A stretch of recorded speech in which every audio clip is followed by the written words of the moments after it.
اس چیز کی دوڑ میں انسان جو ہے وہ اپنی دنیا کی زندگی گزار رہا ہے. اللہ کہتے ہیں کہ یہ ان ساری چیزوں سے بہتر ہے جسے لوگ جمع کرتے ہیں. جس کے دل سے ان ساری چیزوں کی محبت نکل جائے اور اس کا دل ایک اللہ کی محبت کے لیے خالص ہو جائے, قرآن سیکھنے کے لیے اپنا وقت لگانے لگ جائے, تو دنیا اور مافیہا اس میں جو کچھ ہے ان ساری چیزوں سے بہتر ہے یہ اس قرآن کا حاصل کرنا, اس قرآن کا پڑھنا, اس کا سیکھنا, اس کو سکھانا. نبی صلی اللہ علیہ وآلہ وسلم نے فرمایا خیارکم من تعلم القرآن وعلمہ, تم میں سے بہترین وہ ہیں جو قرآن کو سیکھتے ہیں اور اسے سکھاتے ہیں. اور ایک اور حدیث ہے صحیح مسلم کی, نبی صلی اللہ علیہ وآلہ وسلم نے فرمایا ان اللہ یرفع بہذا الکتاب اقواما ویضع بہ آخرین, یقیناً اللہ اس کتاب کے ذریعے کچھ قوموں کو بلند کرتا ہے اور کچھ کو ضائع کرتا ہے. جو لوگ اس کتاب کے پیچھے چلتے ہیں, اس پر ایمان لاتے ہیں, اس پر عمل کرتے ہیں اور اس کو آگے پہنچاتے ہیں, اس کے ذریعے ان کو دنیا میں بلندی نصیب ہوتی ہے. اور یہی قرآن ہے جس کے ذریعے اللہ دوسروں کو کیا کرتا ہے, ضائع کر دیتا ہے, یعنی ان کو ذلت اور پستی میں اتار دیتا ہے کہ وہ قرآن سے اعراض کرتے ہیں, اس کے احکامات سے منہ موڑتے ہیں, اس پر ایمان نہیں رکھتے, اس کا علم حاصل کرنا اپنے لیے ضروری خیال نہیں کرتے. اس بات پر اللہ کا شکر ادا کرنا چاہیے کہ اللہ تعالیٰ نے توفیق دی ہے کہ آج ہم اکٹھے ہو کر اللہ تعالیٰ کا کلام سیکھنے کے لیے اور شیئر کرنے کے لیے اکٹھے ہوئے ہیں. اور یہ مجلس علم کی مجلس ہے اور نبی صلی اللہ علیہ وآلہ وسلم کی طرف سے خوشخبری ہے ان لوگوں کے لیے جو لوگ مل کر اللہ کی کتاب کا علم حاصل کرتے ہیں, تو فرشتے ان کے لیے مغفرت کی دعائیں کرتے ہیں. اور اسی طرح سے طالب علم جو ہوتا ہے جب وہ علم کے راستے پر چلتا ہے, نبی صلی اللہ علیہ وآلہ وسلم کی خوشخبری ہے اس کے لیے. آپ نے فرمایا کہ علم کا راستہ جنت کا راستہ ہے. تو انسان کے لیے جنت کا راستہ کیسے واضح ہوگا, اس کو کیسے راستہ پتا چلے گا کہ یہ وہ راستہ ہے جس پر چل کر میں جنت تک پہنچ سکتا ہوں؟ تو وہ راستہ علم کا راستہ ہے, وحی کے علم کا, قرآن اور حدیث کے علم کا راستہ. اور یہ وحی اللہ تعالیٰ نے ہماری رہنمائی کے لیے اتاری ہے, ہماری رہنمائی کے لیے نازل کی ہے. اور آج ہم جو اکٹھے ہوئے ہیں یقیناً سب اسی مقصد کے لیے اکٹھے ہوئے ہوں گے. اس کلاس کو جوائن بھی اسی لیے کیا ہوگا کہ ہم اللہ تعالیٰ کا کلام سیکھ سکیں, ہم جان سکیں کہ اس میں اللہ تعالیٰ ہم سے کیا چاہتے ہیں اور اللہ تعالیٰ کے کیا احکامات ہیں, کیا فرمودات ہیں, تاکہ ہم ان کے مطابق اپنی زندگی ڈھال سکیں اور ہم اللہ کے ہاں کامیاب ہو سکیں. ہم دنیا کا حسنہ بھی سمیٹ سکیں اور آخرت کا حسنہ بھی سمیٹ سکیں, دنیا میں بھی ایک اطمینان والی زندگی گزار سکیں اور آخرت میں بھی ایک اطمینان والی زندگی گزار سکیں. تو میں آپ سب کو خوش آمدید کہتی ہوں اس کلاس میں. انشاءاللہ تعالی اس کلاس میں ہم کوشش کریں گے کہ ایک پارہ ڈیلی ہو اور پھر ظاہر ہے رمضان میں ہم ایک سے زیادہ بھی کر سکیں گے انشاءاللہ تعالی. اور 20 رمضان تک آپ کی کلاس ہوگی اور کلاس کا ٹائم جو ہے وہ آپ کا جیسے کہ 5 سے 7 ہے. انشاءاللہ تعالی اس ٹائم پہ آپ کی کلاس ہوا کرے گی. قرآن کا باقاعدہ آغاز کرنے سے پہلے کچھ ایسی چیزیں ہیں جو میں آپ سے شیئر کرنا چاہتی ہوں. آپ یہ سمجھ لیں کہ یہ قرآن فہمی کے لیے شرائط ہیں. تو کیا آپ قرآن فہمی کے لیے تیار ہیں؟ ظاہر آپ کی موجودگی اس بات کی گواہی دے رہی ہے کہ آپ سب الحمدللہ اس بات کے لیے تیار ہیں کہ ہم قرآن کو سیکھیں اور اس پر عمل کریں. تو ایک دفعہ پھر ہمیں اپنی نیت کو بھی خالص کرنا ہے, نیت کا جائزہ لینا ہے. میں نے کیوں اس کلاس کو جوائن کیا ہے, تو تھوڑا سا ایک دفعہ پھر سے اپنے مقصد کا جائزہ لے لیں کہ کیوں میں یہ کلاس لینا چاہ رہی ہوں. جی کوئی بتائے گا آپ میں سے کہ کیا سوچ کر آپ نے اس کورس کو جوائن کیا ہے؟ السلام علیکم. جی وعلیکم السلام. جی الحمدللہ قرآن فہمی کے لیے جوائن کیا ہے. اور سمجھ کے کیا کرنا چاہتے ہیں؟ بجی پھیلائیں گے انشاءاللہ تعالی دوسروں کا. صحیح.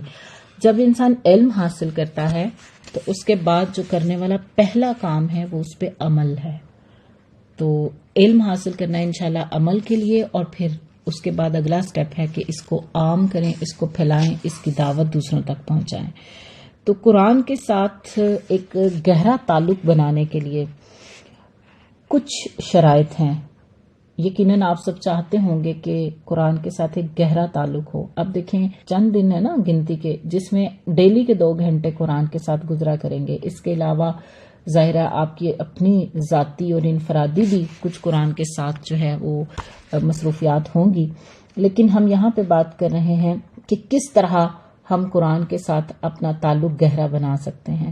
اس کے لیے کچھ بنیادی شرائط ہیں. اگر آپ ان شرائط کا خیال رکھیں گے اور ان کو نشوونما دینے کے لیے کوشش کریں گے تو انشاءاللہ تعالی قرآن ہمارے دل میں زیادہ اچھے طریقے سے اترے گا اگر ہم ان شرائط کا خیال رکھیں. یہ بات یاد رکھیے گا کہ جو بات میں ابھی آپ سے کرنے جا رہی ہوں شرائط کے حوالے سے، یہ چیز ناممکن نہیں ہے کہ ہم اس کو حاصل نہ کر سکیں. ہم غور و فکر کریں گے، اپنے قول اور فعل کا جائزہ لیں گے، اپنی صلاحیت بڑھانے کے لیے کوشش کریں گے تو انشاءاللہ تعالی قرآن کے ساتھ ہمارا تعلق گہرا ہو جائے گا.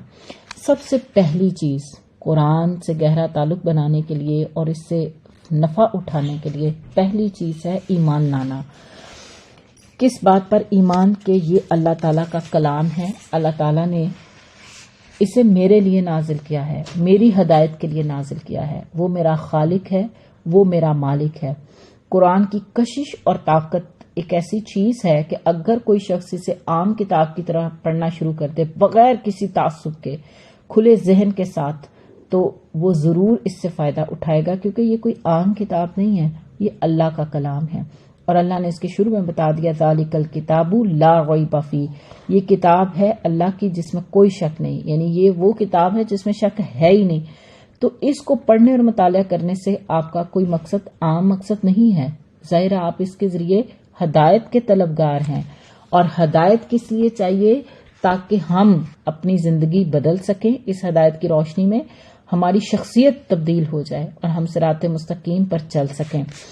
قرآن محض معلومات حاصل کرنے کے لیے نہیں نازل ہوا. قرآن کے ذریعے تبدیلی لانی ہے اپنے اندر، اپنے دل کو تبدیل کرنا ہے، اپنے ذہن کو تبدیل کرنا ہے، اپنی سوچ کو تبدیل کرنا ہے. جب تک کہ اس کے الفاظ میرے اندر اتر نہ جائیں، میرے دل میں جذب نہ ہو جائیں، اس وقت تک یہ ممکن نہیں کہ میرے اندر کوئی تبدیلی پیدا ہو. قرآن اثر کرے گا نا، قرآن کے الفاظ جو دل میں اتریں گے یہ تبھی اتریں گے جب ہمارا ایمان پختہ ہوگا. تو جس کا ایمان جتنا گہرا ہوگا، جتنا زیادہ پختہ ہوگا، اتنا زیادہ یہ الفاظ اس کے اندر اتریں گے. تو اللہ تعالیٰ سے دعا ہے کہ اللہ تعالیٰ ہمیں ایمان کی پختگی عطا فرمائے. انسان کو جتنی زیادہ اللہ تعالیٰ کی معرفت ہوگی، اس کی شان و شوکت اور جلال کا پتہ ہوگا، اس کا علم ہوگا، تو انسان اس کے کلام کا اثر بھی اسی طرح اپنے دل میں محسوس کرے گا. تو قرآن یہ اہم حقیقت ہمیں بار بار یاد دلاتا ہے کہ یہ اللہ کی نازل کردہ کتاب ہے، یہ اللہ کا کلام ہے، اس میں کوئی شک نہیں ہے، اور یہ اللہ کی طرف سے نازل کردہ ہے. اور یہ اس لیے اللہ تعالیٰ نے اتارا ہے تاکہ انسانیت کو اندھیروں سے نکال کر روشنی کی طرف لے آئے. تو یہ اللہ نے میرے لیے نازل کیا ہے.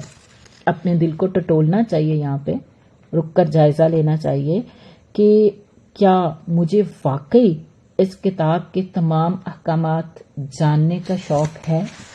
کیا میں واقعی تیار ہوں اس قرآن پر عمل کرنے کے لیے؟ کیا میں نے یہ نیت اور ارادہ کر لیا ہے کہ میں جو سیکھوں گی میں انشاءاللہ اس پہ عمل کروں گی؟ جن لوگوں کو اپنے رب کی معرفت ہوتی ہے نا، پہچان ہوتی ہے، جب وہ اپنے رب کا کلام سنتے ہیں تو ان کے دل لرز جاتے ہیں، ان کے دل کانپ اٹھتے ہیں اور ان کا ایمان بڑھ جاتا ہے. تو پہلی چیز ایمان ہے. تو اپنے اندر یہ یقین پختہ کرنا کہ یہ میرے رب کا کلام ہے اور اس لیے نازل ہوا ہے تاکہ مجھے اندھیروں سے نکال کر روشنی کی طرف لے آئے.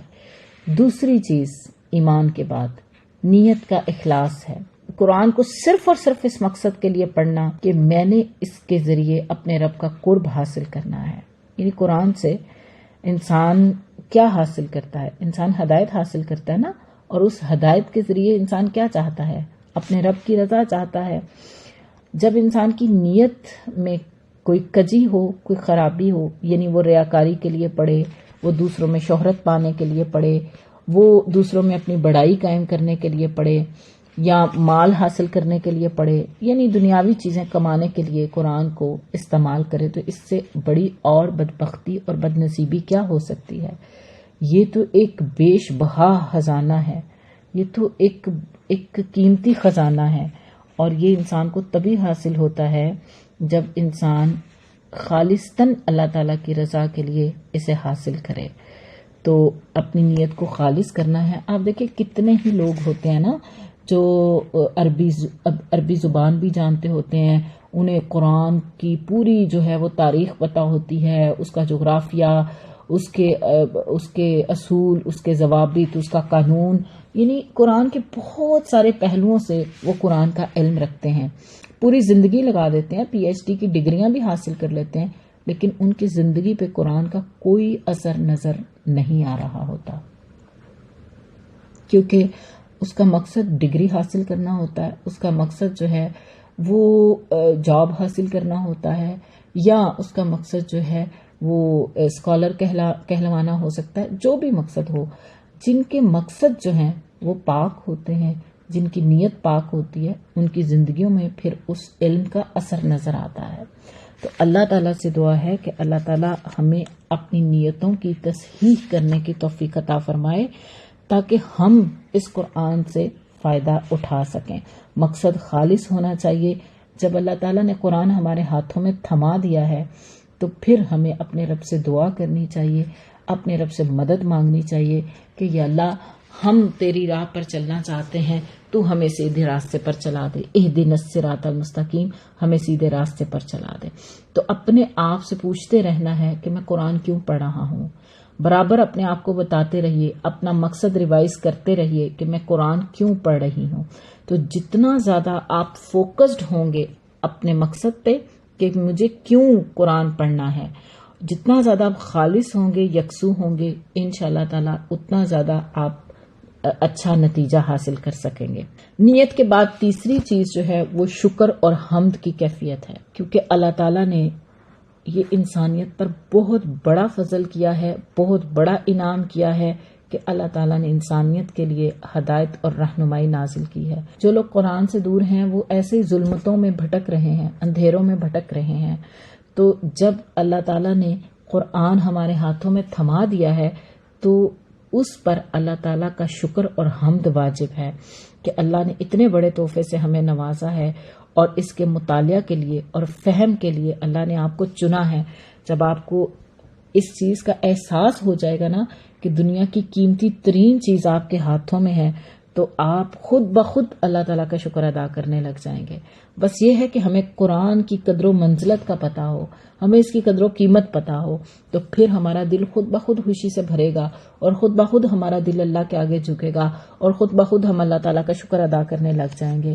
تو اللہ تعالیٰ نے جن انعامات اور اکرامات سے ہمیں نوازا ہے، جتنی بھی نعمتیں ہیں، دنیا کی کتنی نعمتیں ہیں، ہم سب کے پاس اللہ تعالیٰ کی دی ہوئی بہت ساری نعمتیں جن کا ہم شمار نہیں کر سکتے. ان میں سے کوئی بھی قرآن جیسی نہیں. قرآن سب سے قیمتی نعمت ہے، تو اس پر اللہ تعالیٰ کا شکر ادا کرنا چاہیے. یہ ان ساری چیزوں سے بہتر ہے جسے لوگ جمع کرتے ہیں. اللہ ہی ہدایت دینے والا ہے. اللہ تعالیٰ سورہ الاعراف کی آیت نمبر 43 میں فرماتے ہیں الحمدللہ الذی ہدانا لہذا وما کننا لنہتدی لولا ان ہدانا اللہ. تمام تعریفیں اللہ تعالیٰ کے لیے ہیں جس نے ہمیں اس قرآن کی طرف ہدایت دی ہے. اگر اللہ تعالیٰ ہمیں ہدایت نہ دیتا تو ہم ہدایت نہیں پا سکتے تھے. تو یہ اللہ تعالیٰ کا کرم ہے، اس پر اللہ تعالیٰ کا شکر ادا کرنا چاہیے، کیونکہ اللہ تعالیٰ ہمیں صراط مستقیم پر لے آیا ہے. اللہ تعالیٰ ہمیں دنیا میں عزت اور وقار کے راستے پر لے آیا ہے. اللہ تعالیٰ ہمیں آخرت میں کامیابی کے راستے پر لے آیا ہے. اب اس راستے پر استقامت سے چلنا یہ بہت بڑا امتحان ہے. ابھی اس ٹائم آج دیکھیں، آج دورہ قرآن کا آغاز ہوا. اب میں ایک ایک کے لیے اللہ سے دعا کرتی ہوں کہ اللہ تعالیٰ آپ کو اس سفر میں استقامت عطا فرمائے، کیونکہ شیطان بیچ میں اچکنے کی کوشش کرے گا اور بیچ میں سستی ڈالے گا، آپ کو اور طرح کی مصروفیات دکھائے گا. تو جس کے پاس قرآن ہو، قرآن جیسی نعمت اللہ نے اس کے ہاتھ میں تھما دی ہو اور وہ شکر گزاری بھی کرتا ہو، اس کو ضرور استقامت مل جاتی ہے، اس کو صراط مستقیم پر استقامت مل جاتی ہے. تو شکر ادا کرنا ہے. اللہ تعالیٰ فرماتے ہیں لَإِن شَكَرْتُمْ لَأَزِيدَنَّكُمْ، اگر تم شکر گزار بنو گے تو میں تمہیں اور زیادہ نوازوں گا. تو شکر ایسے ہی ادا ہوگا کہ جو پڑھا ہے، جو علم حاصل کیا ہے، اس پر عمل کر لیں، اور پہلے ہی دن سے اس چیز کا ارادہ باندھ لیں کہ میں جو سیکھوں گی، جس دن سیکھوں گی، میں اسی دن سے اس پر عمل کرنے کی کوشش کروں گی. میں ڈیلے نہیں کروں گی کہ ابھی نہیں، ابھی تو وہ وقت نہیں آیا، ابھی تو میرے لیے یہ مشکل ہے. آپ شروع میں ہی اللہ سے مدد مانگیں، اللہ کو پکاریں کہ اللہ تعالیٰ میں تو ظلمت سے نکل کر روشنی میں آنا چاہتی ہوں، میں تو چاہتی ہوں حق مجھ پر واضح ہو جائے، اس کائنات کی حقیقت مجھ پر کھل جائے، مجھے آپ کی معرفت مل جائے. جو علم ملے اس پر اللہ کا شکر ادا کرتے چلے جائیں تو انشاءاللہ تعالیٰ استقامت بھی ملے گی اور اللہ تعالیٰ ہدایت میں اور زیادہ آگے لے کے جائیں گے. چوتھی چیز جو ہے وہ قبولیت اور بھروسہ ہے. یعنی قرآن جو علم اور ہدایت دیتا ہے اسے قبول کرنا چاہیے اور یہ یقین رکھنا چاہیے کہ میرے لیے یہی دی بیسٹ ہے. یعنی لوگ یہ کہتے ہیں نا کہ دیکھیں خواتین اگر یہ کہیں کہ پردہ بہت بڑی رکاوٹ ہے خواتین کی ترقی میں اور 1400 سال پہلے تو یہ ہو سکتا تھا، اب یہ ممکن نہیں ہے، آج حالات کہاں جا رہے ہیں. اسی طرح اور قرآن کے کئی احکامات ہیں جن پر لوگ اعتراض کرتے ہیں، جیسے بیٹے کا وراثت میں 2 گنا حصہ کیوں ہے، لڑکی کا لڑکے کے برابر کیوں نہیں ہے. کئی طرح کے اعتراضات جو ہیں وہ سننے کو ملتے ہیں. جب آپ قرآن کو اس نظر سے اٹھائیں گے کہ اس میں جو کچھ ہے وہ میرے رب کی طرف سے ہے، میرا رب جو ہے وہ خالق ہے، وہ مالک ہے، وہ جانتا ہے جس نے پیدا کیا، اس نے یہ اصول و ضوابط دیے ہیں، تو پھر انسان کے لیے قبول کرنا آسان ہو جاتا ہے. جب آپ اسے اللہ کا کلام تسلیم کر لیں گے پھر آپ اس کے کسی حکم، کسی لفظ پر بھی شبہ نہیں کریں گے. ورنہ انسان اگر تعصب کے ساتھ قرآن کو اٹھائے تو وہ اپنی ہی نظر سے اسے دیکھتا رہتا ہے، وہ کبھی بھی اپنے رب کی منشا اور مرضی کو سمجھ نہیں پائے گا. آپ دیکھیں کہ قرآن تو وہی تھا نا جو اہل عرب میں نازل ہوا تھا، لیکن بعض لوگ اس پر ایمان لے آئے تھے، ان کے دل کی گہرائیوں میں یہ قرآن اتر گیا تھا، اور بعض جب اس کو سنتے تھے تو ان کے اندر کی جو گندگی تھی اس میں اضافہ ہی ہوتا تھا، ان کی دشمنی میں اضافہ ہی ہوتا تھا. تو قرآن تو وہی تھا، بس یہ قبول کرنے والے دلوں کا فرق. قرآن کو پورے کا پورا ماننا ہے. ایسا نہیں ہے کہ بعض حصے پر ہم ایمان رکھیں گے، بعض پر ہم ایمان نہیں رکھیں گے یا شک کریں گے. تو اس سے انسان کے اندر نا ایک دلی جو امراض ہیں وہ پیدا ہو جاتے ہیں، شکوک و شبہات، تعصب، نفسانی خواہشات، معاشرے کے رسوم و رواج اور اندھی تقلید. یہ بہت ساری چیزیں ہمارے معاشرے میں کامن ہیں اور انسان پر یہ چیزیں اثر انداز ہو رہی ہوتی ہیں. اور پھر تکبر ایک بہت بڑی چیز ہے جس میں انسان اپنی رائے کو بڑا اہم سمجھتا ہے، اپنی عقل کو بڑا اہم سمجھتا ہے. اور اب تو جو اہل العقل ہیں، جو خود کو اہل دانش سمجھتے ہیں، وہ قرآن کو عقل پہ پرکھنا چاہتے ہیں اور پرکھتے ہیں، اور وہ کہتے ہیں جو بات قرآن کی ہماری عقل میں آ جائے گی اس پر ہم ایمان لائیں گے، جو ہماری عقل میں نہیں آئے گی ہم اس پر ایمان نہیں لائیں گے. ایسے لوگوں کو کبھی ہدایت نہیں ملتی، کیونکہ قرآن میں جو کچھ ہے ہر چیز کو ہم عقل سے پرکھ نہیں سکتے. کیا ہم نے دوزخ کو دیکھا ہے، جہنم کو دیکھا ہے؟ کیا ہم نے جنت کو دیکھا ہے؟ ہم نے نہیں دیکھا. تو جو لوگ ہر چیز کو عقل پہ پرکھ کر ایمان لانا چاہتے ہیں وہ کبھی ہدایت نہیں پائیں گے. ایمان تو لانا ہی مطلب یہ ایمان ایک امتحان ہے کہ ہم غیب پر کتنا ایمان رکھتے ہیں. پھر 5ویں چیز جو ہے جو قرآن فہمی میں ہمیں فائدہ دے گی انشاءاللہ، 5ویں شرط جو ہے کہ قرآن جو کچھ کہتا ہے اس کے لیے ارادہ، عزم اور آمادگی پیدا کر لیں کہ میں نے اس کے مطابق تبدیل ہونا ہے، میں نے اس قرآن کی اطاعت کرنی ہے. اور 6ٹھی چیز اور آخری چیز یہ ہے کہ ہمیشہ جب آپ قرآن پڑھنے کا آغاز کر رہے ہیں تو شیطان جو ہے وہ ہمیشہ رکاوٹ ڈالنے کی کوشش کرے گا، ہر کام میں وہ رکاوٹ ڈالنے کی کوشش کرتا ہے. اب یہ انسان کا شیطان کے ساتھ مقابلہ ہے، مجاہدہ ہے کہ وہ اس کو شکست دے کر صراط مستقیم پر کیسے استقامت کے ساتھ جمع رہتا ہے. تو اپنے اور قرآن کے درمیان، آپ کے اور قرآن کے درمیان جو رکاوٹیں ہیں ان کا جائزہ لیجئے کہ کون سی چیز ہے جو مجھے قرآن کی طرف آنے نہیں دیتی. اس رکاوٹ کو دور کرنے کی کوشش کیجئے.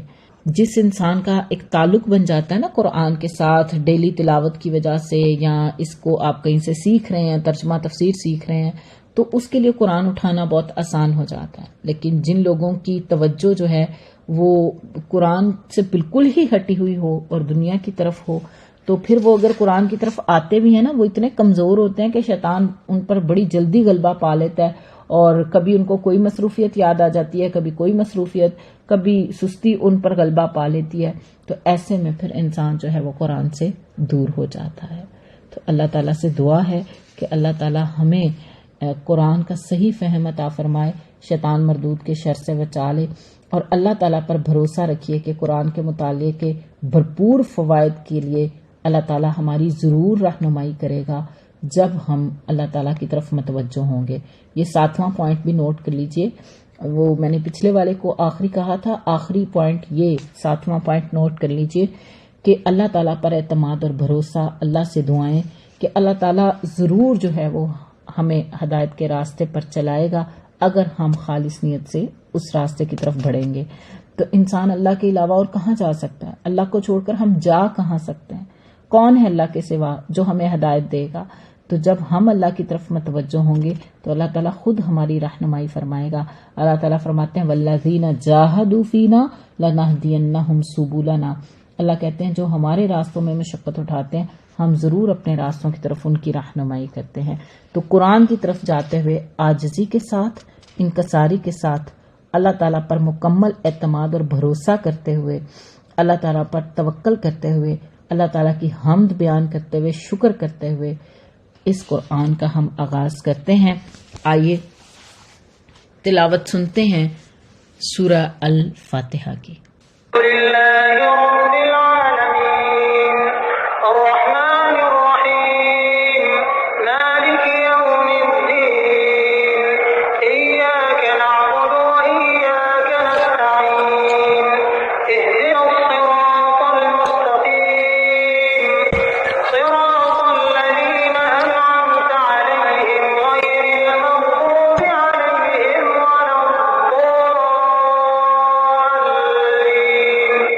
اعوذ باللہ من الشیطان الرجیم، بسم اللہ الرحمن الرحیم۔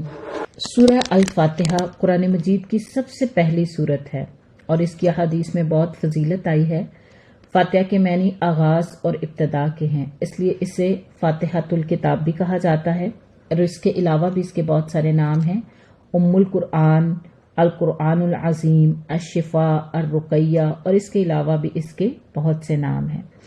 اور اس سورت کی ایک خاص فضیلت یہ ہے کہ حدیث قدسی میں اللہ تعالیٰ فرماتے ہیں قسمت الصلاۃ، میں نے نماز کو تقسیم کر دیا ہے، بینی و بین عبدی، اپنے اور اپنے بندے کے درمیان۔ یعنی اس سے کیا مراد ہے کہ کس طرح اللہ تعالیٰ نے اس سورت کو اپنے اور اپنے بندے کے درمیان تقسیم کیا ہے کہ اس کا نصف حصہ اللہ تعالیٰ کی حمد و ثنا اور اس کی رحمت اور ربوبیت اور عدل اور بادشاہت کے بیان میں ہے، اور اس کے باقی کے حصے میں یعنی آدھے حصے میں دعا اور مناجات ہے جو بندہ اللہ تعالیٰ کی بارگاہ میں کرتا ہے۔ اس حدیث میں سورہ فاتحہ کو نماز سے تعبیر کیا گیا ہے، یعنی یہ جو اللہ تعالیٰ نے فرمایا نا قسمت الصلاۃ بینی و بین عبدی، تو یہاں اس حدیث میں الصلاۃ سے مراد سورۃ فاتحہ ہے۔ تو اس سے پتہ چلا کہ نماز میں سورۃ فاتحہ کا پڑھنا لازمی ہے، ضروری ہے، یعنی جس نے سورۃ فاتحہ نہیں پڑھی اس کی نماز نہیں ہے۔ یہ صحیح بخاری اور صحیح مسلم کی روایت ہے۔ اس کے بعد ہم دیکھتے ہیں اس سورت کا آغاز کرنے سے پہلے کہ اعوذ باللہ من الشیطان الرجیم، یعنی میں پناہ مانگتی ہوں اللہ تعالیٰ کی شیطان مردود کے شر سے۔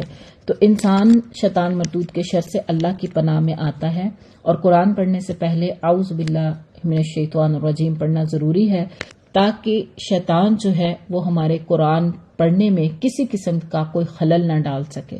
ہم اس کے شر سے اللہ کی پناہ میں آتے ہیں۔ جیسا کہ ہم قرآن کا فہم حاصل کرنے جا رہے ہیں، مختصر تفسیر، بالکل مختصر تفسیر ہم نے دیکھنی ہے، تو اللہ تعالیٰ کی پناہ میں ہم آتے ہیں کہ شیطان کے کسی قسم کے شر سے جو ہے وہ ہم نقصان نہ اٹھائیں، کہ کہیں وہ ہمارے فہم میں کوئی خرابی نہ پیدا کر دے، کہ ہمیں وہ بات اس طرح سمجھ ہی نہ آ سکے جو اللہ کی مراد ہے، یا جب انسان تلاوت کر رہا ہوتا ہے تو اس میں سستی ڈال دیتا ہے، کاہلی ڈال دیتا ہے، انسان پر نیند کا غلبہ آنے لگتا ہے، انسان کو کوئی اور مصروفیات اور مشاغل یاد آنے لگتے ہیں۔ تو قرآن پڑھنے سے پہلے شیطان مردود کے شر سے اللہ کی پناہ میں آنا ضروری ہے۔ اس کے بعد آغاز ہو رہا ہے بسم اللہ الرحمن الرحیم سے سورت کا، اللہ کے نام سے جو وسیع رحمت والا بے حد رحم کرنے والا ہے۔ تو ہم اللہ تعالیٰ کے نام سے شروع کرتے ہیں کیونکہ اللہ تعالیٰ رحمان ہے، رحیم ہے، اس کی رحمت جو ہے وہ انسان کے معاملات میں جو ہے وہ شامل حال ہو جاتی ہے جب انسان اللہ تعالیٰ کے نام سے اپنے کاموں کا آغاز کرتا ہے. تو اللہ وہ ذات ہے جو بندگی کے قابل ہے اور معبود ہے. وہ اکیلا ہی عبادت کا مستحق ہے کیونکہ وہ الوہیت کی صفات سے متصف ہے، یعنی وہ ایسی صفات سے متصف ہے جو اسے عبادت کے لائق بناتی ہیں اور اس کی تمام صفات کمال پر مبنی ہیں. الرحمن الرحیم، یعنی بسم اللہ الرحمن الرحیم، ہم اللہ کے نام سے ابتدا کر رہے ہیں نا، تو اللہ تو وہ ہے جو بندگی کے قابل ہے اور اس کی دو صفات کا یہاں ذکر ہے. الرحمن الرحیم، دو نام ہیں جو اس بات پر دلالت کرتے ہیں، الرحمن اور رحیم، کہ اللہ بے پایاں اور عظیم رحمت کا مالک ہے. اس کی رحمت ہر چیز کا احاطہ کیے ہوئے ہے اور اللہ کی رحمت ہر چیز کے لیے عام ہے. ذاتی نام اللہ اور دو اس کے صفاتی نام الرحمن اور الرحیم کا اس ذکر کیا گیا ہے. تو اللہ تعالیٰ کے تمام نام خوبصورت ہیں اور ہمیں اللہ تعالیٰ کے اسماء و صفات پر ایمان لانا ہے. یہ ہمارے ایمانیات کا حصہ ہے. ٹھیک ہے، اللہ تعالیٰ کے اسماء و صفات پر ایمان رکھنا کہ اللہ تعالیٰ نے جن صفات کا قرآن میں ذکر کیا ہے کہ اللہ علیم ہے، غفور ہے، رحیم ہے، تو ہم نے ایز اٹ از اللہ تعالیٰ کی صفات پر ایمان رکھنا ہے جیسا ہمیں قرآن اور حدیث میں بتائی گئی ہیں.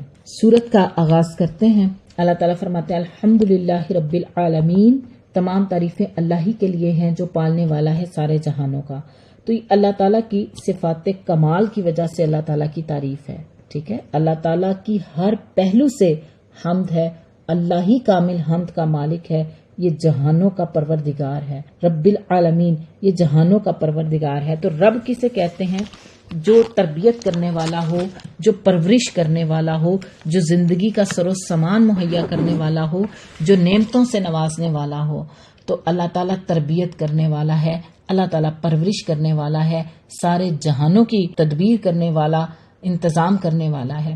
تو تربیت کی دو قسمیں ہوتی ہیں، یعنی رب جو ہے نا، اس کا روٹ ہے را با با، اور مربی اللہ تعالیٰ ہے جو تمام جہان والوں کی تربیت کرنے والا ہے. تو تربیت سے کیا مراد ہے؟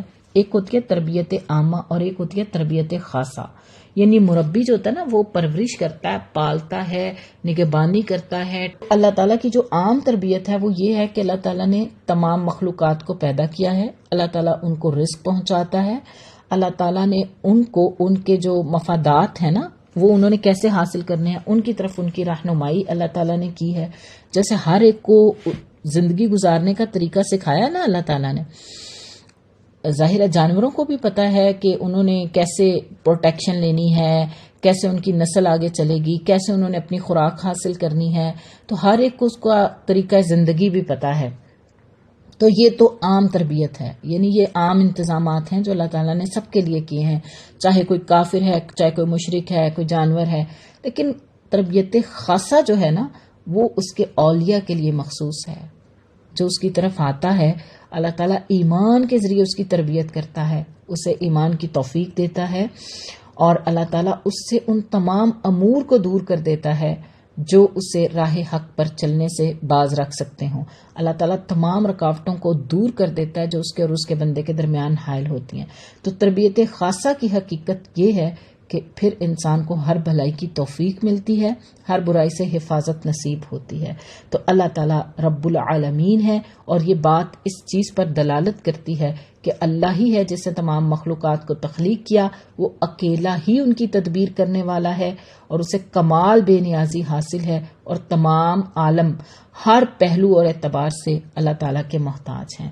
تو تمام تعریفیں اللہ تعالیٰ کے لیے ہیں جو ہر طرح کا انتظام کرنے والا ہے.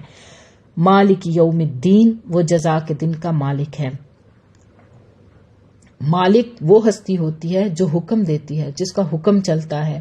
تو اللہ تعالیٰ کی ملکیت میں ہے ہر چیز اور قیامت کے دن جزا سزا اللہ تعالیٰ کے حکم سے ہوگی. اس کی ملکیت کی اقسام میں سے ایک جزا کا دن ہے، یعنی وہ قیامت کا دن ہے جس کا وہ مالک ہے. ویسے تو حقیقی مالک ہر چیز کا اللہ تعالیٰ ہے، لیکن دنیا میں اللہ تعالیٰ نے انسان کو عارضی طور پر اختیارات دیے ہیں، انسان کو عارضی ملکیت دی ہے. اور یہ عارضی مالک جو ہے، انسان جو چند چیزوں کا مالک بن بیٹھتا ہے، اللہ تعالیٰ کی عطا سے بنتا ہے، لیکن یہ چیز اس کے اندر اتنا تکبر اور خناس بھر دیتی ہے کہ انسان کو اپنی اوقات بھول جاتی ہے. لوگ اللہ تعالیٰ کی نعمتیں پا کر جھکنے کی بجائے، عاجز ہونے کی بجائے، شکر گزار بننے کی بجائے تکبر اور غرور میں مبتلا ہو جاتے ہیں، جبکہ ہر چیز کا مالک اللہ ہے۔ اور یہاں پہ قیامت کے دن کا خاص طور پہ تذکرہ اسی لیے کیا گیا ہے کہ اس دن ہر طرح کا بادشاہ، ہر طرح کا اقتدار والا، سب اللہ کے سامنے خالی ہاتھ کھڑے ہوں گے اور ہر ایک کو اس کے اعمال کا بدلہ دیا جائے گا۔ اور اس دن اللہ تعالیٰ کی جو ملکیت کاملہ ہے اور اس کا جو عدل ہے اور اس کی جو حکمت ہے، اس سب پر پوری طرح واضح ہو جائے گی، ظاہر ہو جائے گی۔ آج لوگ ایمان نہیں لاتے نا اللہ تعالیٰ کی ملکیت پر، اللہ تعالیٰ کے وجود کا بھی انکار کرتے ہیں لوگ، اور اللہ تعالیٰ کے عدل پر ایمان نہیں رکھتے۔ تو اس دن ان ساری انسانیت کو اللہ تعالیٰ کی تمام صفات ظاہر ہو جائیں گی، اور اس دن بادشاہ، رعایا، غلام، آزاد، سب کے سب برابر ہوں گے۔ یہ دنیا میں تقسیم ہے، یہ دنیا میں تقسیم ہے، کہیں مال کی بنا پر، کہیں ذات کی بنا پر، کہیں اقتدار کی بنا پر۔ تو آخرت میں تو صرف اور صرف یہ جو ترجیح ہوگی یہ تقوی کی بنیاد پر ہوگی۔ خاص طور پر اللہ تعالیٰ نے قیامت کے دن کی ملکیت کا ذکر کیا ہے، ورنہ اللہ تعالیٰ قیامت کے دن کا بھی مالک ہے اور باقی دنوں کا بھی اللہ ہی مالک ہے۔ اگلی آیت ہے ایاک نعبد و ایاک نستعین، ہم تیری ہی عبادت کرتے ہیں اور تجھ ہی سے مدد مانگتے ہیں، یعنی ہم اکیلے تجھ ہی کی عبادت کرتے ہیں اور صرف تجھ ہی سے مدد مانگتے ہیں۔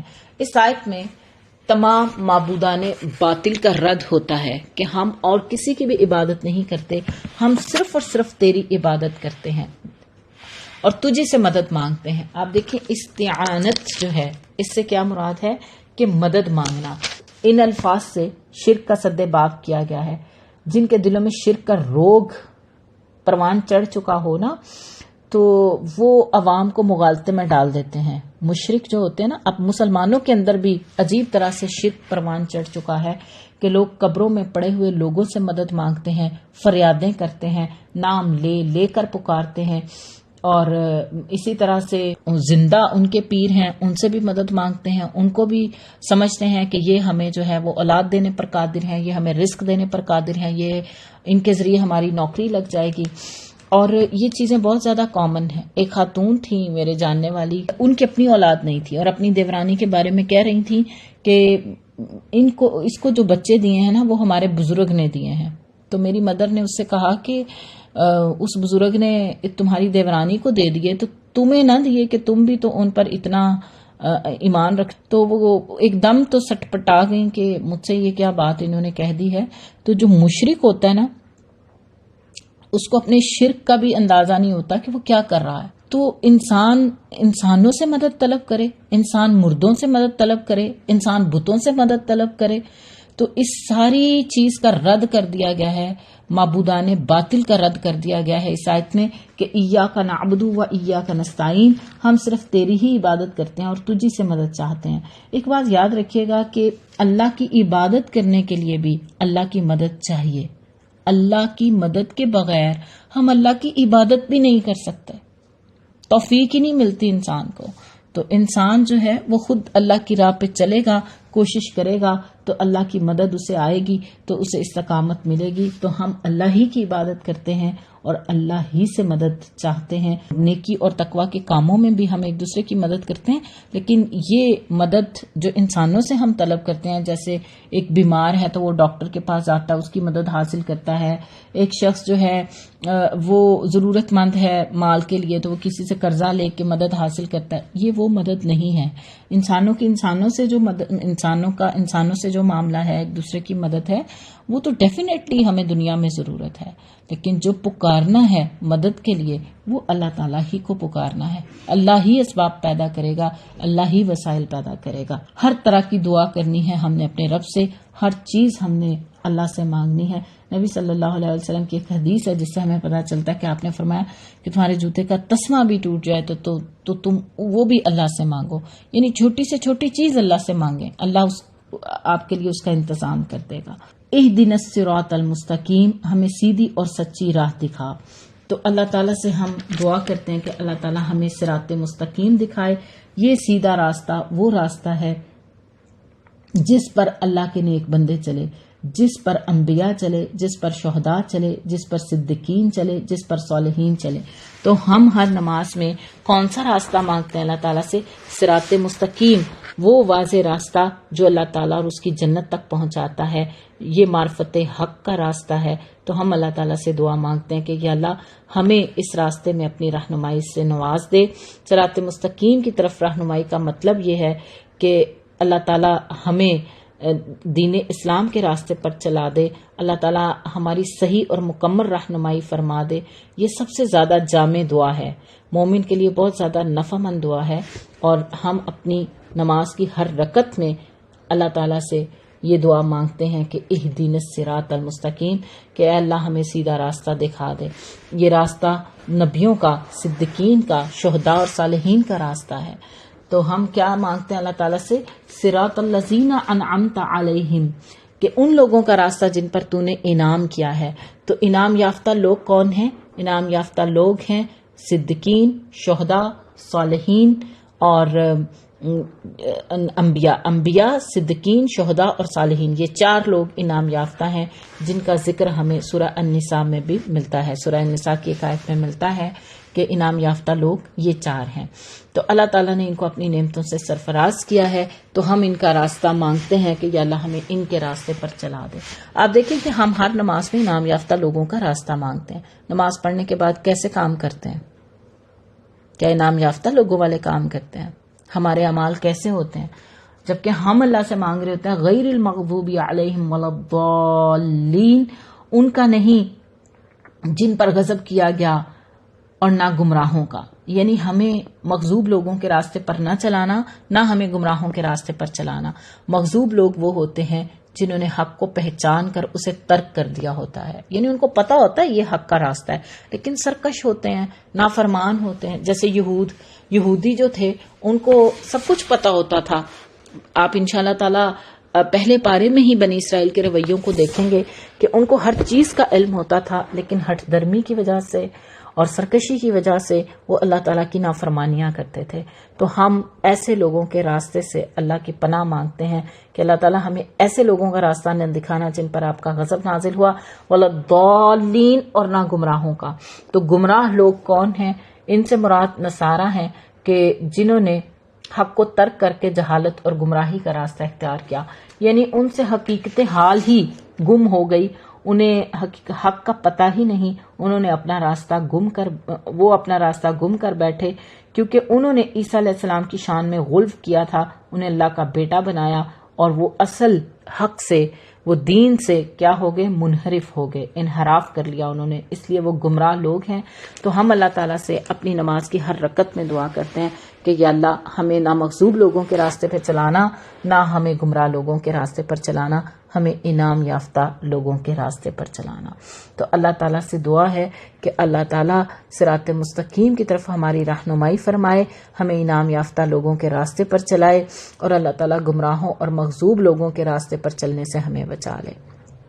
تو یہ تھی سورہ الفاتحہ، جس میں ہم نے دیکھا کہ اس سورت کو اللہ تعالیٰ نے اپنے اور بندے کے درمیان تقسیم کیا ہے۔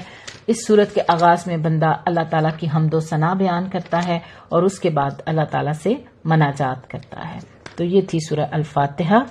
آئیے سورہ البقرہ کا آغاز کرتے ہیں، تلاوت سنتے ہیں اس کے پہلے رکوع کی۔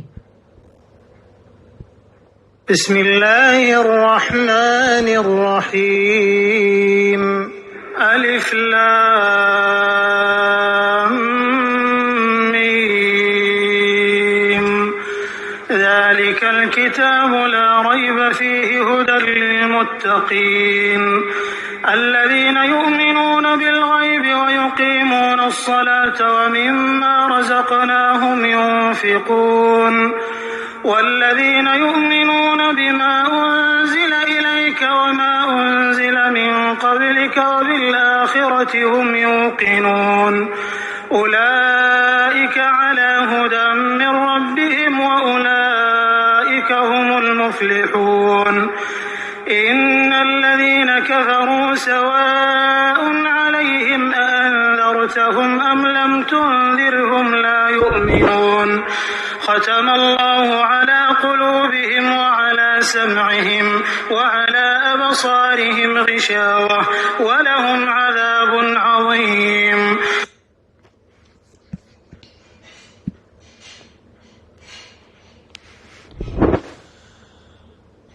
سورہ البقرہ کا تعارف دیکھتے ہیں. سورہ البقرہ مدنی سورت ہے.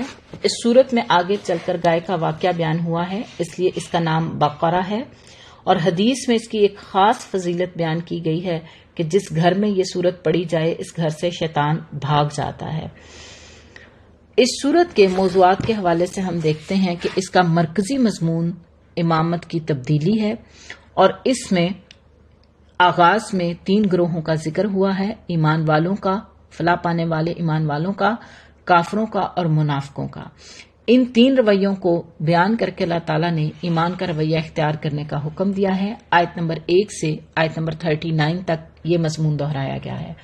اس کے بعد جو آیات ہیں وہ بنی اسرائیل کے رویے واضح کیے گئے ہیں، اور یہ بتایا گیا ہے کہ بنی اسرائیل کی امامت کے منصب سے معزولی کے اسباب کیا تھے، اور ان اسباب کی وضاحت کی گئی ہے. اور بنی اسرائیل کو آخری شریعت پر ایمان لانے کی دعوت دی گئی ہے کہ تم نبی صلی اللہ علیہ وآلہ وسلم پر ایمان لے آؤ. اس کے بعد اگلی جو آیات ہیں اسلام میں مکمل طور پر داخل ہو کر آخری رسول کی آخری شریعت کے احکامات پر عمل کرتے ہوئے امت وسط کے حقیقی مصداق بن کر شہادت علی الناس کا فریضہ انجام دینے کا حکم دیا گیا ہے. اور اس کے بعد جو ہے وہ احکامات ہیں سورہ البقرہ میں، یعنی جب دوسرا پارہ شروع ہوتا ہے تو شروع میں تو وہ تبدیلی قبلہ کی بات ہے، تحویل قبلہ کی بات ہے، اور اس کے بعد احکامات ہیں حج کے، روزے کے، اور اس کے بعد طلاق یافتہ خواتین کے حوالے سے ان کے احکامات کا ذکر ہے.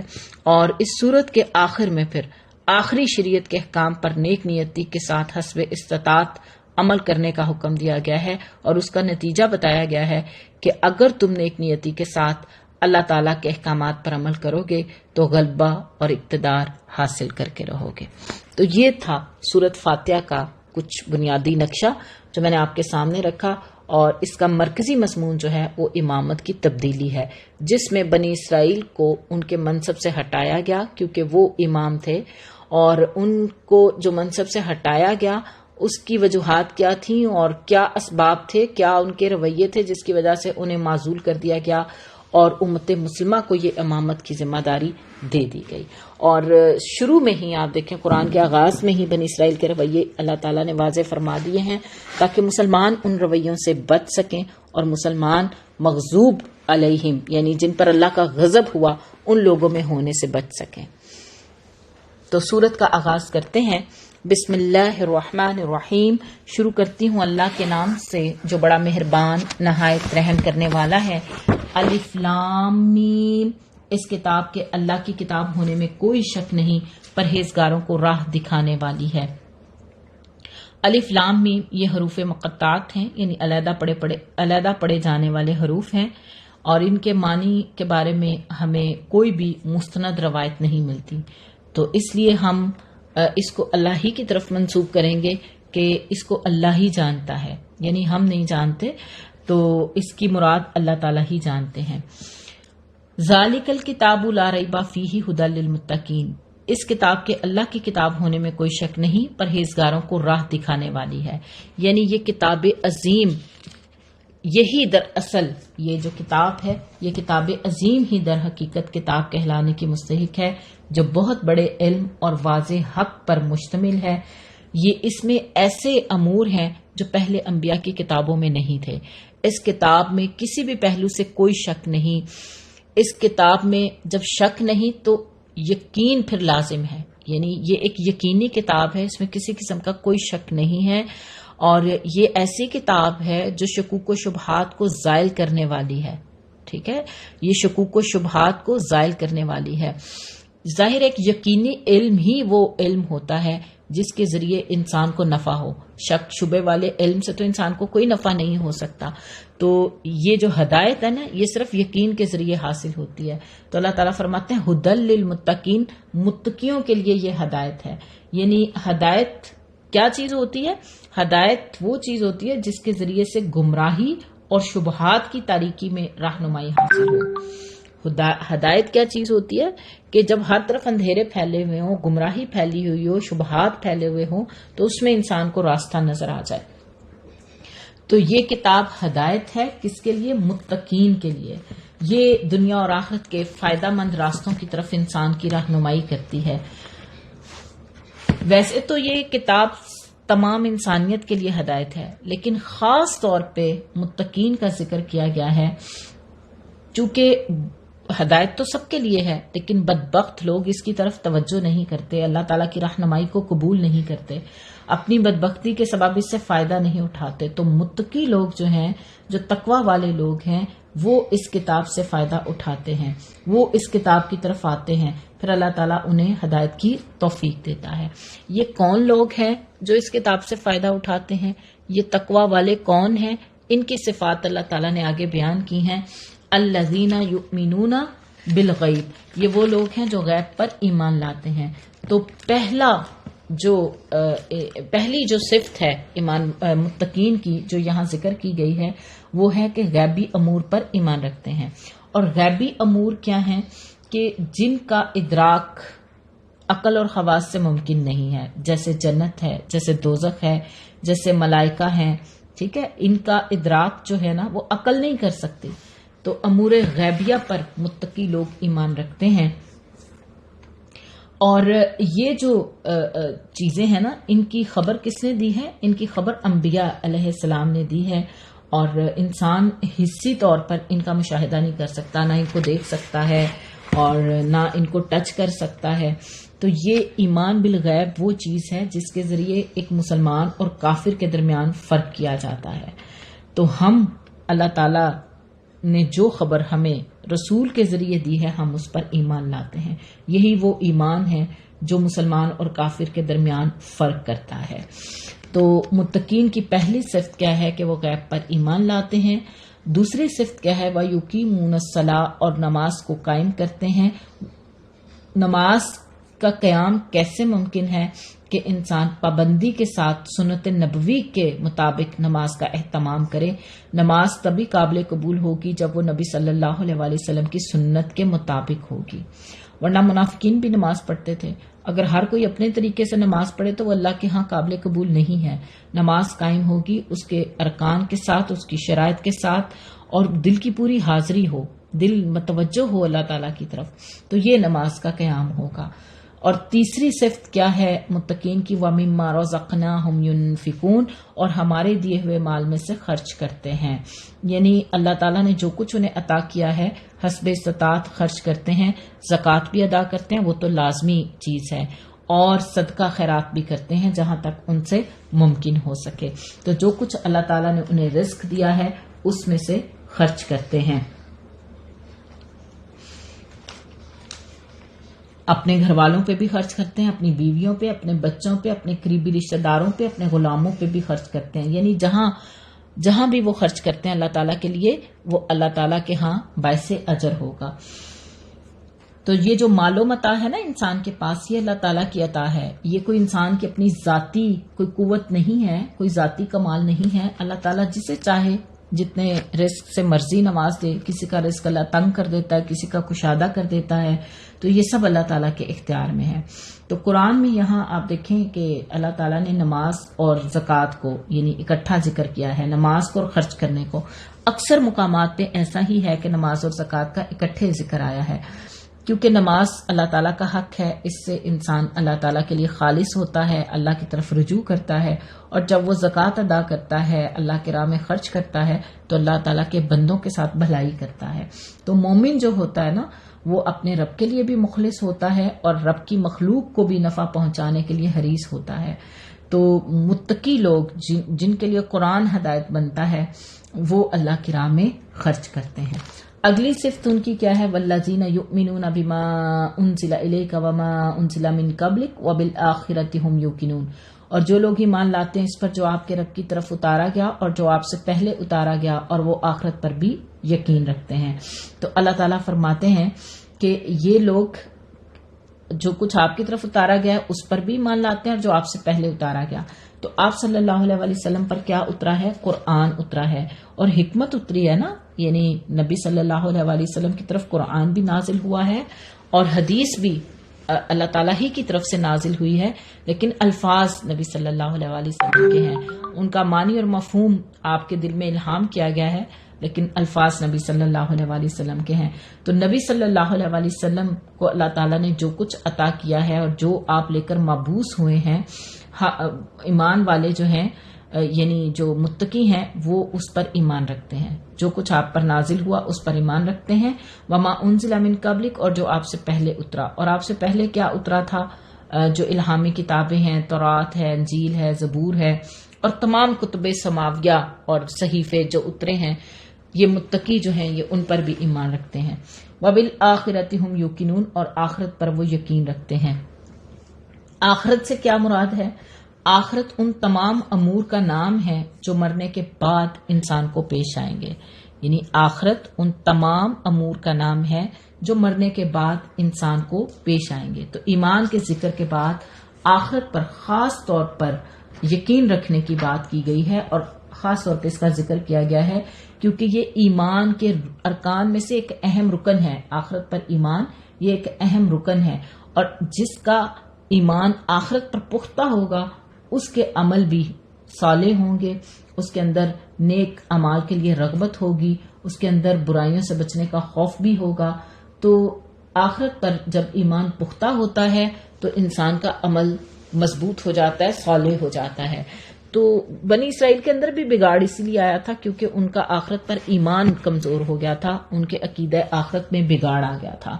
تو اللہ تعالیٰ فرماتے ہیں اولئک علی ھدی من ربہم واولئک ھم المفلحون، یہی لوگ اپنے رب کی طرف سے ہدایت پر ہیں اور یہی لوگ فلاح پانے والے ہیں. تو اہل ایمان کا انجام بتا دیا گیا کہ یہ لوگ اپنے رب کی طرف سے ہدایت پر ہیں. تو ظاہر ہے جو لوگ ہدایت پر ہوتے ہیں اپنے رب کی طرف سے تو ان کے لیے پھر اللہ تعالیٰ کی طرف سے رحمت اور مغفرت ہے اور دنیا میں بھی خوشحالی ہے، آخرت میں بھی سعادت اور کامرانی انہیں ملے گی. تو اللہ تعالیٰ فرماتے ہیں کہ یہ اپنے رب کی طرف سے ہدایت پر ہیں. وَأُولَئِكَ هُمُ الْمُفْلِحُونَ، اور یہی لوگ فلاح پانے والے ہیں. یعنی فلاح کسے کہتے ہیں کہ انسان کو جو چاہیے ہو نا، جس کی اسے طلب ہو وہ اسے مل جائے، اس میں وہ کامیاب ہو جائے اور خوف سے اس کو نجات مل جائے. تو اللہ تعالیٰ نے ایسے لوگوں کو کامیاب کہا ہے جو لوگ کتاب کے بارے میں شک نہیں کرتے، متقی لوگ ہیں. اور ان کی کیا صفات ہیں؟ غیب پر ایمان رکھتے ہیں، نماز قائم کرتے ہیں، اللہ کے دیے ہوئے میں سے خرچ کرتے ہیں، اس چیز پر ایمان رکھتے ہیں جو آپ کی طرف نازل کیا گیا اور اس پر بھی جو آپ سے پہلے نازل کیا گیا، اور آخرت پر وہ یقین رکھتے ہیں. تو یہ لوگ ہدایت پر ہیں اور یہی کامیاب ہونے والے لوگ ہیں. تو اللہ تعالیٰ نے سب سے پہلے کامیاب ہونے والوں کی صفات واضح کر دی ہیں. تو یہاں ٹھہر کے ہمیں جائزہ لینا ہے، کیا میرے اندر یہ صفات ہیں؟ کیا میں غیب پر ایمان رکھتی ہوں؟ کیا میں نماز کو قائم کرتی ہوں؟ کیا میں اپنی نماز کی حفاظت کرتی ہوں؟ میں نماز کو اسی طرح ادا کرتی ہوں جس طرح سنت نبوی ہے؟ کیا میں اللہ کی راہ میں خرچ کرتی ہوں جو کچھ اللہ تعالیٰ نے مجھے دیا ہے، چاہے وہ میرا وقت ہے، مال ہے، صلاحیتیں ہیں، قوتیں ہیں، جو رزق بھی اللہ نے مجھے عطا کیا ہے، جس صورت میں بھی عطا کیا ہے، کیا میں اسے اللہ کے لیے خرچ کرتی ہوں؟ اور کیا میں اس قرآن پر اور حدیث پر ایمان رکھتی ہوں اور آپ صلی اللہ علیہ وسلم سے پہلے جو کچھ نازل ہوا اس پر ایمان رکھتی ہوں؟ کیا میں آخرت کا یقین رکھتی ہوں؟ تو اپنا جائزہ لینا ہے کہ میں کہاں کھڑی ہوں. اپنے آپ کو نمبر دیں، 100 میں سے نمبر دیں کہ میں ہر سوال کے جواب میں 100 میں سے میرے کتنے نمبر ہوں گے. تو اپنا جائزہ انسان لے گا تو پتہ چلے گا کہ ہم کہاں سٹینڈ کرتے ہیں اور ابھی ہمیں کتنی کوشش کرنی ہے آگے جانے کے لیے. تو یہ تھا پہلا گروہ کامیاب ہونے والوں کا. دوسرے گروہ کا ذکر ہے جو کفر کرتے ہیں. اللہ تعالیٰ فرماتے ہیں ان الذین کفروا سواء علیہم اانذرتہم ام لم تنذرہم لا یؤمنون. کافروں کو آپ کا ڈرانا یا نہ ڈرانا برابر ہے، یہ لوگ ایمان نہیں لائیں گے. نبی صلی اللہ علیہ وسلم کی شدید خواہش تھی کہ سب مسلمان ہو جائیں اور اسی حساب سے آپ بہت زیادہ کوشش کرتے تھے، لیکن اللہ تعالیٰ نے واضح کر دیا کہ ایمان ان کے نصیب میں نہیں ہے. کہ آپ ان کے لیے جتنی بھی کوشش کر لیں یہ کفر میں اس طرح رنگے گئے ہیں کہ کفر ان کا وصف لازم بن گیا ہے. اب انہیں کوئی ان کے کفر سے ہٹا نہیں سکتا، کوئی نصیحت ان پر کارگر نہیں ہو سکتی. تو آپ ان کے لیے غمزدہ نہ ہوں، آپ ان کے لیے جو ہے نا وہ اپنی جان کو مت بھلائیں کہ آپ کی یہ جو خواہش ہے کہ سب مسلمان ہو جائیں، تو اللہ تعالیٰ نے ان کے نصیب میں ایمان لکھا ہی نہیں، کیونکہ ان کے دلوں پر مہر لگ چکی ہے. کیوں اللہ تعالیٰ نے ان کے نصیب میں ایمان نہیں لکھا؟ کیونکہ خود انہوں نے کفر کا رویہ اختیار کیا اور کفر کے رنگ میں اس طرح رنگے کہ کفر ان کا وصف لازم بن گیا تھا. اللہ تعالیٰ فرماتے ہیں ختم اللہ علی قلوبہم وعلی سمعہم